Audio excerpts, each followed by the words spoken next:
when I'm writing stories, very often I've got a very clear picture of what my characters look like. So, Yeah, what yeah, about you and your imagination as you're writing your fictional stories now? Do you visualize your yeah, yeah, characters at all? And how do you do as far as remembering how they look to you? yeah, yeah. Well, when I started writing The Headmasters, my first novel, what I did is I sort of had a list of the main characters. I didn't quite know how the story was going to go, but I knew who the main characters would be. And I just searched for photographs on the internet of strangers, basically, until I found somebody like the main character. Her name is Maple. And I finally came across a young woman. She's in the novel, she's about 12 when the novel starts and about 20 when it ends. And I said, that's Maple. That's what Maple looks like. And I did that for every character. And I would keep going back to them. And that, I mean, one thing that would keep me on track, so that I wasn't saying Maple had blue eyes in one scene and brown eyes in another, things like that. But it's like we can all read each other's stories to some extent in each other's faces.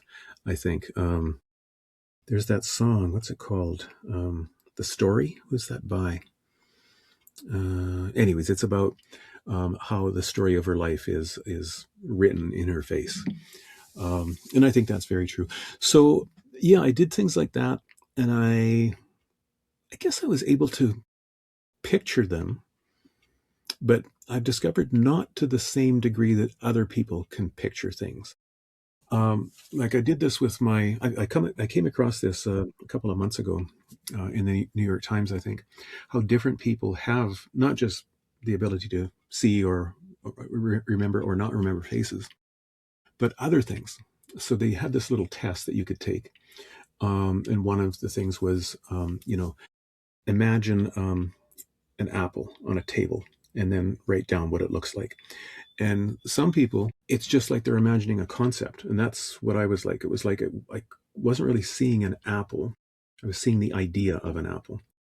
But other people that I did this with, they could describe in great detail what color it was, where it was sitting on a table, how the light, what the shadow was like, things like that. I mean, there's so much about our minds that we don't know. Absolutely.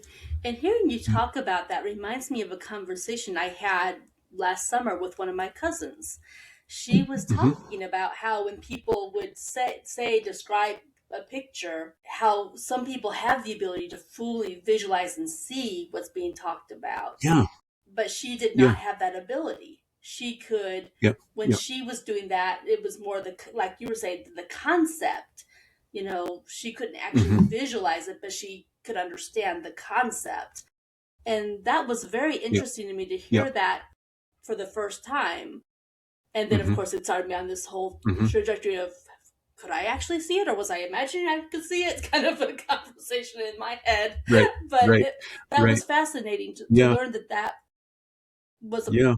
problem that she had, and I had no idea Yeah. that there was even Yeah. that thought And there are process out super there. visualizers.